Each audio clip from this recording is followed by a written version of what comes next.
Hello everyone, मेरा नाम है आदर्श और आप देख रहे हैं एडविस एग्रीटर। तो आज के इस लेक्चर में हमारा टॉपिक है अवकलनीयता, जिसे इंग्लिश में डिफरेंशिएबिलिटी भी कहते हैं। तो कॉन्सेप्ट देखते हैं। कॉन्सेप्ट क्या है? हम इसमें राइट हैंड डेरिवेटिव फाइंड करते हैं and left hand derivative find करते हैं। जब दोनों की वैल्यू इक्वल हो जाती है तो इस कंडीशन में हम किसी फंक्शन f(x) को x बराबर a बिंदु पर अवकलनीय कहते हैं। और राइट हैंड डेरिवेटिव के लिए फार्मूला होता है limit h tends to 0 f of a plus h minus f of a divided by h। ये हमारा दायां अवकलज भी कहलाता है, जिसे इंग्लिश में राइट हैंड डेरिवेटिव कहते हैं। और लेफ्ट हैंड डेरिवेटिव फाइंड करने के लिए limit h tends to 0 f of a minus h minus f of a divided by minus h। इसे बायां अवकलज कहते हैं और कंडीशन है अवकलनीय होने की right hand derivative is equal to left hand derivative. एक नोट देख लेते हैं। यदि कोई फलन किसी बिंदु पर अवकलनीय है तो उसी बिंदु पर वह सतत होगा। यदि कोई फलन किसी बिंदु पर अवकलनीय है तो उस पर सतत भी होगा।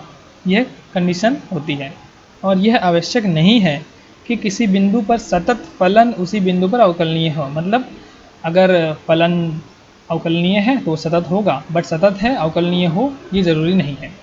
तो चलिए क्वेश्चन देख लेते हैं। दर्शाइए कि फलन f(x) equal to x square बिंदु x बराबर 2 पर अवकलनीय है, साथ ही f'(2) की वैल्यू भी ज्ञात कीजिए। हमें क्या क्या दिया है? f of x equal to x square, ये हमारा फंक्शन दिया है। हमें अवकलनीय जांचनी है x बराबर 2 पर। तो अवकलनीय होने की शर्त क्या है? लेफ्ट हैंड डेरिवेटिव और राइट हैंड डेरिवेटिव हमारा इक्वल होना चाहिए। तो फर्स्ट हम लेफ्ट हैंड डेरिवेटिव निकालेंगे, फिर राइट हैंड डेरिवेटिव निकालेंगे। अगर उन दोनों की वैल्यू इक्वल हो गई, हमारा फलन x बराबर 2 पर अवकलनीय कहलाएगा। तो लेफ्ट हैंड डेरिवेटिव फाइंड करने के लिए हमारा फार्मूला है limit h tends to 0 f of a minus s minus f of a divide by minus h। और हमें a बिंदु क्या दिया है? 2, तो ये हमारा a हो जाएगा। ये a बिंदु होता है तो हमारा बिंदु a बराबर 2 हो जाएगा। तो f(x) बराबर एक्स स्क्वायर दिया है, तो 2 माइनस h की वैल्यू फाइंड करनी है। तो जहाँ पर x होगा वहाँ पे 2 माइनस h से रिप्लेस कर देंगे। तो फंक्शन में f(x) equal to x square है तो x यहाँ पे 2 माइनस h लिख देंगे, देन उसका होल स्क्वायर। जब उसका स्क्वायर करते हैं तो a माइनस बी का होल स्क्वायर लगेगा, a स्क्वायर प्लस बी माइनस 2ab वाला फार्मूला लगेगा। तो जब इसको ब्रैकेट ओपन करते हैं तो 4 plus h square minus 4h। तो f ऑफ 2 माइनस h की वैल्यू आती है h square plus 4 minus 4h। तो अब f ऑफ 2 की वैल्यू फाइंड करते हैं। इसके लिए x यहाँ पे हमको 2 पुट करना होगा। तो जब 2 पुट करते हैं x यहाँ पे तो हमें f ऑफ 2 की वैल्यू मिलती है 4। अब ये जो वैल्यू हमें मिली है हम इसे लेफ्ट हैंड डेरिवेटिव के फॉर्मूले में पुट कर देंगे।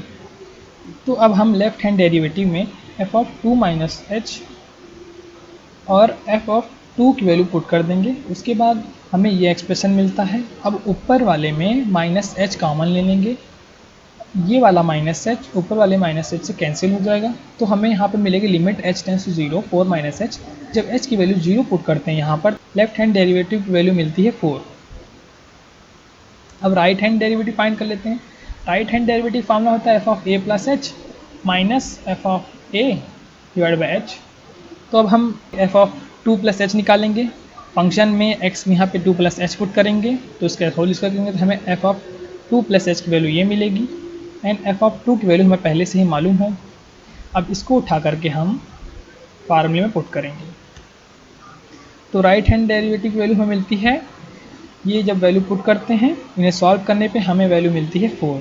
तो हमें राइट हैंड डेरिवेटिव की जो वैल्यू मिलती है वो है 4। तो हम क्या देखते हैं? Left hand derivative and right hand derivative आपस में इक्वल हैं। अतः हम कह सकते हैं कि function f(x) equal to x square x बराबर 2 पर अवकलनीय है। और जब left hand derivative right hand derivative equal हो जाता है तो जो हमें वैल्यू मिलती है उस बिंदु पर वही उसका डिफ्रेंशिएशन या f'2 होता है। तो यहाँ पर हमें 4 वैल्यू मिली ना, तो वही उसका f'2 का मान होगा। Thanks for watching this video. अगर आपको वीडियो अच्छी लगी हो तो वीडियो को लाइक करें, कमेंट करें एंड चैनल को सब्सक्राइब करना ना भूलें।